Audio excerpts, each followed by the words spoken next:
¿Qué opinión le merece esa suspensión en la que mete las relaciones el gobierno de México, bueno, el presidente, con la Embajada de Estados Unidos y la Embajada de Canadá por sus opiniones en contra de la reforma al Poder Judicial? Bueno, mire, el jefe del Estado mexicano tiene esa posibilidad. Vamos a ver cómo se desenvuelven las cosas y creo que el diálogo va a superar todo esto. No es un rompimiento de relaciones, no mandó traer al embajador, que son pasos un poquito más serios.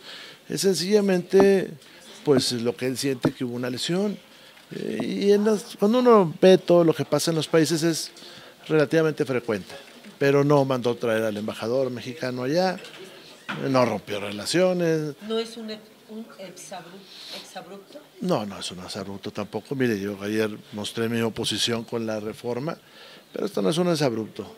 Entonces yo creo que pronto va a haber un momento para que se reanude un diálogo. Entiendo también los intereses de dos países que son socios, y eso sí hay que decirlo. No es que uno intervenga en otro, es que somos socios como comerciales y bueno, pues tenemos intereses cruzados. Pero yo espero que pronto salgamos adelante de eso. Pero no son muy susceptibles los morenos a estas críticas o estas declaraciones, porque finalmente pues pueden estar de acuerdo o no con una reforma, ¿no? Sin que eso diga que es injerencista y que mejor ahí ponen una pausa. Finalmente no, el embajador es parte de Estados Unidos. Sí, pero él dijo que era su opinión y entonces fíjese usted la respuesta que le dan ellos, que es una pausa del diálogo con él. Yo vi la carta del señor embajador y se refiere a experiencias personales y nunca dijo de temas generales o colectivos. Vamos a esperar a qué sucede, ¿no? ¿No estaría alegando el presidente saliente problemas, conflictos internacionales a la próxima presidenta de la República? Yo lo que veo es que hay una unidad de pensamiento entre los dos gobiernos, el que sale y que entra, y lo que yo vi ayer es que se votó algo que a mí no me parece que sea correcto, eso sí lo tengo que decir, que es algo precipitado, muy precipitado. Yo les traté de demostrar, y creo que lo logré, que es imposible hacer una votación. Yo he platicado con compañeros diputados que vamos a estar en la siguiente legislatura y con compañeros senadores, y les decía, hagamos un gran simulacro de cómo una casilla va a recibir la votación. Es imposible, más cuando se junte con elecciones locales para puestos ejecutivos o para Congreso local. Pero la Ciudad de México el año que entra tendría 25 boletas. Es imposible hacerlo, que le den usted 25 boletas, donde tiene que leer 4,000 nombres y luego seleccionar más o menos como 500 cargos y escribirlos. Pues eso es imposible, hombre. Alguien tiene que decirles que eso no se puede, cuando menos de esa manera. Diputado, hoy Claudia le corrige la plana a Monreal. Dice que no se apresuren, que no hay prisas por sacar en una sesión pues esta reforma que decía Monreal que iba a pedir una... Pues mire, son cosas de ellos, hay que se aclaren entre ellos. Lo que yo vi fueron dos declaraciones de Ricardo, una que daba a entender que ese día y otro que daba a entender que ese día empezaba el proceso, incluso señaló tres leyes. La Junta de Coordinación Política tendrá que determinar cuáles son las minutas y dictámenes que se van a estudiar durante el primer periodo de sesiones. O sea, no, eso es algo que sí tiene que hacerse desde el primer día. Bueno, yo me refiero a esto porque antes tú comentabas de que hay que hacer antesala, ¿no? Aún con ya el dictamen en puerta. Sí, el artículo, tienes razón, eso fue lo que dije, el artículo 288 dice de todas las minutas y de todos los dictámenes, que hay cientos acá, la Junta de Coordinación Política tiene que seleccionar aquellos, que pueden ser uno o varios, que se van a votar durante el primer periodo. Y ahí están las reformas del presidente, pero también están la semana de 40 horas, y hay muchísimos. Eso se tiene que seleccionar. Una vez seleccionado, pues se procede a la votación, pero hay que respetar pues, los procedimientos de votación, entre ellos lo que se llama deliberación democrática. Es decir, no te pueden entregar un dictamen y decir ahora vamos a votarlo. Tiene que haber un espacio de tiempo para la reflexión y otro para la deliberación. Eso es lo que dice Claudia, le dice a Monreal. Bueno, no escuché qué dijo eso, pero es lo que dice la ley. Oiga, diputado, por otra parte preguntarle, Es que me ciscas, es que eres tú con ojos impresionantes. A ver, Facilita la pregunta. por otra parte, preguntar, ¿siente un mal precedente o cómo lo toman ustedes el hecho de que Morena esté pidiendo interponiendo una recusación para que la ministra presidenta de la Corte no esté en estas decisiones que tomen respecto a la demanda del PAN en contra de la sobrerepresentación? Pues yo creo que es un mecanismo legal, pero a ella le corresponde estar ahí. ¿Por qué? Porque es ministra y no tiene intereses cruzados. Además van a hablar de un tema que es distinto a la conformación del Poder Judicial. Lo que pasa es que dicen que hay conflicto de interés porque ella y el otro ministro, que no recuerdo cómo se llama, son los que estuvieron uno fue el promotor de la reunión con Alejandro Moreno. Pero a ver, yo de esa reunión no tengo conocimiento real, o sea, nadie me ha dicho que se hayan reunido, ni tampoco, en su caso, sabe que se platicaron. O sea, esa es una cosa falsa, vaya, o sea, no se puede argumentar eso legalmente. ¿No habría conflicto de interés? No lo hay, no hay para nada. Además los actores políticos nos reunimos con todo el mundo, nos reunimos y eso no significa que quebrarían los restaurantes de Polanco si los políticos no nos reuniéramos, y eso no significa que hagamos cosas de ningún tipo, hombre. ¿Está exagerando Morena entonces Yo creo que no. Yo creo que está exagerando por un lado, como usted dice, pero también creo que es una parte de sus defensas legales ante algo que es evidente. Hay una sobrerepresentación y ayer lo dijimos muchas veces, incluso en un diálogo que tuvimos ahí en el debate entre Leonel y su servidor. Le dije, ustedes sacaron el 54% de los votos, nada más, y quieren el 75% de los diputados. ¿Eso es lógico? ¿Eso es viable? ¿Eso es dable? Pues no es dable, ¿verdad? Para nada, y con todo respeto se los digo a ellos. Uno con el 54% no puede aspirar al 75% y viceversa. Con el 46% de toda la oposición no se puede tener el 25% de los diputados. Diputado, ¿qué esperan ustedes del informe, el último informe del presidente? Pues recibirlo y discutirlo, eso es lo que espero. ¿Novedades? Nosotros somos oposición y nuestra función legislativa y nuestra función en un país es criticar lo que ahí venga y no puede haber molestias. Esa es nuestra función y hay muchas cosas que habrá que revisar. El Tren Maya, las refinerías, la seguridad, que es terrible. Ayer vimos escenas tanto en Michoacán como en Chiapas que son alarmantes. Tenemos ya zonas tomadas por la delincuencia. Esto no es posible, eso tenemos que revisarlo. Parece que esta mayoría aplastante que ellos presumen tanto también les dio una aplastante sensibilidad, ¿no? Porque ya no pueden decir nada porque todo el mundo está en su contra. Y la oposición creo que lo va a padecer. Pero, miren, yo vi ahí muchos diputados de Morena que cuando yo expliqué cómo era la votación, empezaron porque yo estaba arriba en el templete, vaya, yo vi que empezaron a desconcertarse. Supe por ahí que alguno dijo, déjame checar para rebatirle, ya no me rebatió. 25 boletas, se los repito, con cientos de miles de nombres. Eso no es posible, es una fantasía. La pelea sobre la reforma judicial no está terminada. No, para nada. Y falta el gran debate acá, falta el debate en el Senado y falta el debate incluso en las Cortes Internacionales.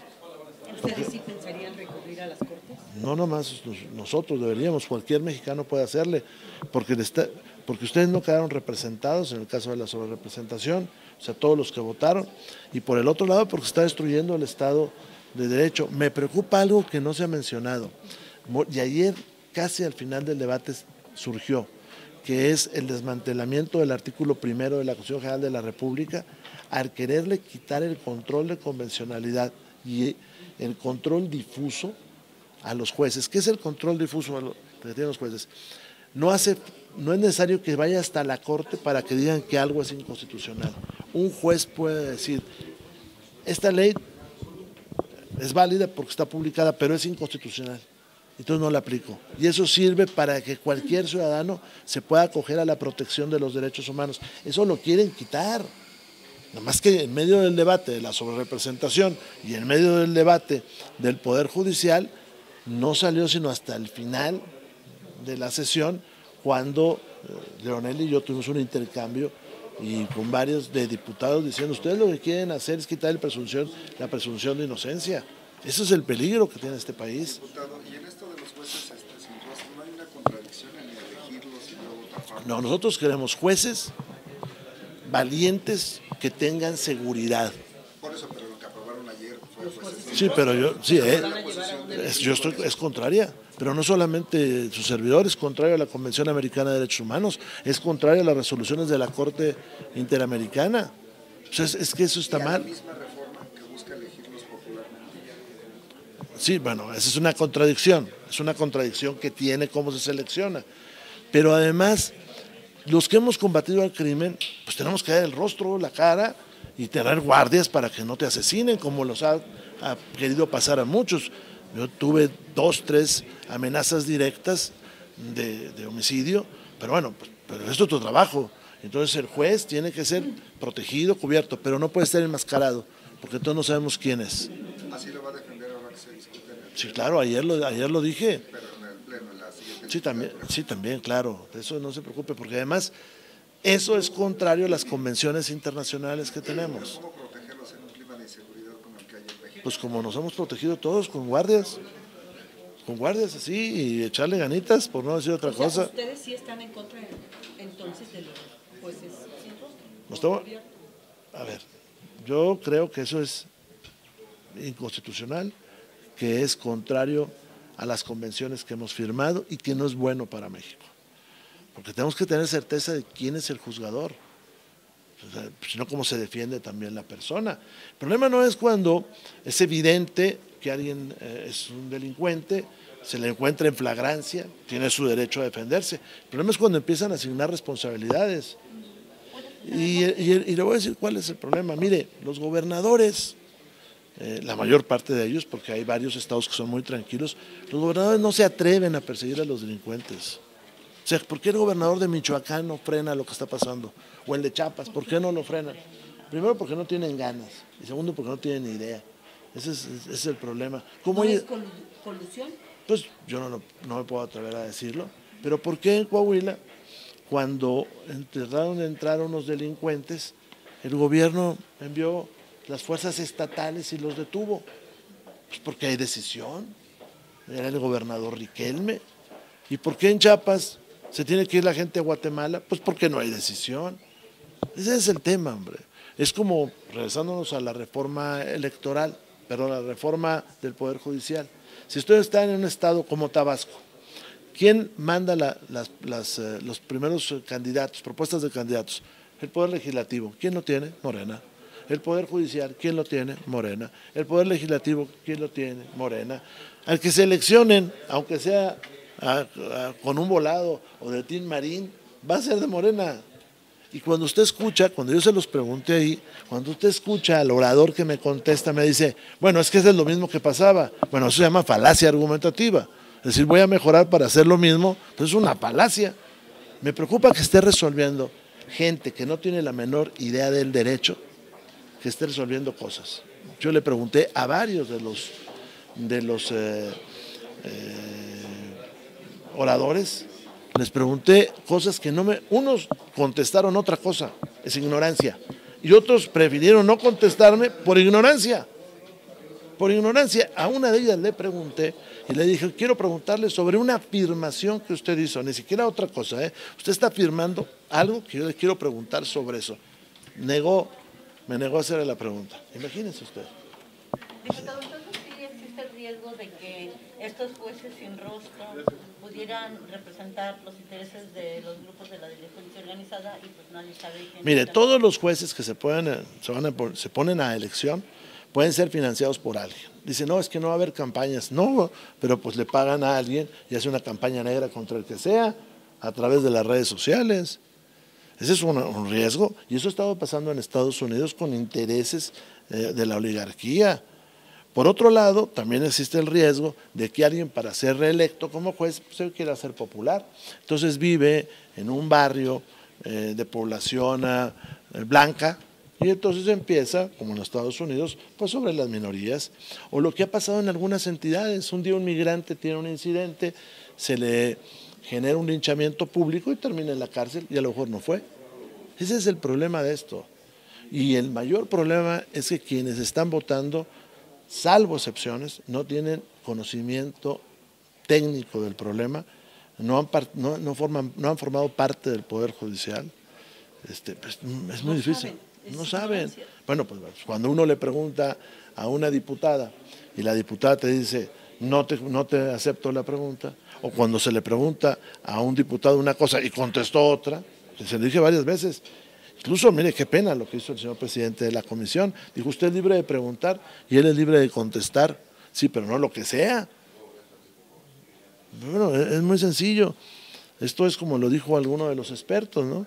Es decir, uno tiene una taquicardia y vas y te dan las pomadas para los huesos. Bueno, pues eso es lo que estamos viendo, ¿eh? Diputado, entonces, en caso de prosperar la figura de los jueces sin rostro, de llegar hasta la promulgación constitucional, ¿México puede ser denunciado ante organismos internacionales? No, se los van a empezar a reclamar desde ahora. Pues porque ya hay sentencias, en un caso de Perú, si mal no recuerdo, porque es contrario al artículo 8.1, creo, pero está en la Convención, eso sí, Americana de Derechos Humanos, esto está ahí. Creo que ayer el ministro Cosío lo señaló. Pero eso está prohibido, hombre. Lo que pasa es que cuando quieren enfrentar el crimen, no saben cómo hacerlo. Mire, van a contratar a un superpolicía que no va a tener policías. Con eso le digo todo. Van a contratar al superpolicía, a Harfuch, pero no le van a poner policías. Bueno, pues yo no sé qué va a hacer, ¿no? Diputado, Es como Batman sin Robin. Como Batman sin Robin. Pero a estas cortes nadie les hace caso. No, pues les tenemos que hacer caso. Ya ha pasado en otras ocasiones, si no vea todos los antecedentes que hay y las sentencias que hemos tenido que pagar. Y si no, es muy sencillo. Ellos tienen la opción de salirse de los convenios internacionales. Sí, nada más que entonces nadie va a venir a invertir aquí en este país. Lo que no puede tener dos posturas. Mire, el artículo 1 de la Constitución fue votado por grandes personajes de la izquierda, entre ellos Juventino B. Castro. Ayer que yo escuchaba quitar el control difuso, decía, estos cuates no saben de un famoso libro que se llama Así un amparo evolucionado. El problema es cuando uno empieza a hablar de lo que no sabe. Y todas las profesiones tienen respeto. Es como si yo empiezo a hablar de la profesión de ustedes, pues voy a decir barbaridades. El problema es que estos las llevan una ley, no solamente las dicen. Muy bien.